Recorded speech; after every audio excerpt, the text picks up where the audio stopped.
Paris Olympics లో భారీ అంచనాల మధ్య బరిలో దిగిన నిఖత్ జరీన్ పోరాటం ముగిసింది. ప్రీ క్వార్టర్ ఫైనల్లో ఓడిపోయింది. 50 కిలోల విభాగంలో పోటీ పడిన నిఖత్ జరీన్ గట్టిగానే పోరాడింది. కానీ చైనా బాక్సర్పై పైచేయి సాధించలేకపోయింది. 0-5 తేడాతో కంగుతింది. ఓటమి తర్వాత నిఖత్ జరీన్ కన్నీళ్లు పెట్టుకుంది. నిజానికి తెలుగు అమ్మాయి ఖచ్చితంగా మెడల్ గెలుస్తుందని అభిమానులు అనుకున్నారు. కానీ ప్రీ క్వార్టర్ ఫైనల్లో నిఖత్ జరీన్ కు కలిసి రాలేదని ఎక్స్పర్ట్స్ చెబుతున్నారు. బ్యాడ్మింటన్ మెన్స్ డబుల్స్ లోనూ భారత్కు నిరాశ తప్పలేదు. పథకం ఖాయమనుకున్న సాత్విక్ సాయిరాజ్ చిరాగ్ శెట్టి జోడీ క్వార్టర్ ఫైనల్లో ఓడిపోయింది. గత ఒలింపిక్స్ లో కాంస్య సాధించిన మలేషియా జోడీ ఆరెన్ సోవూయి చేతిలో చిత్తైంది. తొలి గేమ్లో భారత జోడీని ఆధిపత్యం చెలాయించింది. ప్రత్యర్థి జట్టుకు చెమటలు పట్టించింది. రెండో గేమ్ను దూకుడుగానే ఆరంభించింది. ఓ దశలో 4-0తో పటిష్టంగా కనిపించింది. కానీ ప్రత్యర్థి జోడీ ఆ తర్వాత పుంజుకుంది. రెండో గేమ్లో పైచేయి సాధించింది. 1-1తో మ్యాచ్ను ఆసక్తికరంగా మార్చేసింది. డిసైడర్గా మారిన మూడో గేమ్లో భారత జోడీ తేలిపోయింది.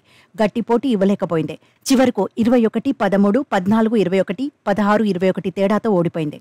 మెడల్ లేకుండానే ఇంటిదారి పట్టింది. మెన్స్ సింగిల్స్లో లక్ష్యసేన్కు తిరుగు లేకుండా పోయింది. ప్రీ క్వార్టర్ ఫైనల్లో ప్రణయ్పై పైచేయి సాధించాడు. ఆరంభం నుంచి అదరకొట్టేశాడు.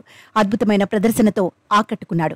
వరుసగా 2 గేముల్లోనూ సత్తా చాటాడు. 21-12, 21-6 తేడాతో అలవోకగా గెలిచాడు. క్వార్టర్ ఫైనల్లోకి దూసుకుపోయాడు. టేబుల్ టెన్నిస్లో తెలుగు అమ్మాయి ఆకుల శ్రీజ పోరాటం కూడా ముగిసింది. మహిళల సింగిల్స్ ప్రీ క్వార్టర్ ఫైనల్లో ఇంషా షున్ చేతిలో చిత్తైంది. 10-12, 10-12, 8-11, 3-11 తేడాతో ఓడిపోయింది.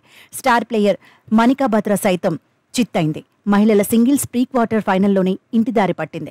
హాకీలో భారత పురుషుల జట్టుకు తొలి ఓటమి ఎదురైంది. పూల్ బి మ్యాచ్లో బెల్జియం చేతిలో కంగుతింది. తొలి క్వార్టర్లో 2 జట్లు గోల్స్ కొట్టలేదు. రెండో క్వార్టర్లో భారత్ గోల్ సాధించింది. మూడో క్వార్టర్లో బెల్జియం గోల్ కొట్టింది. 44వ నిమిషంలో మరో గోల్ సాధించింది. ఆ తర్వాత భారత్ రాణించలేకపోయింది. 1-2 గోల్స్ తేడాతో ఓడిపోయింది.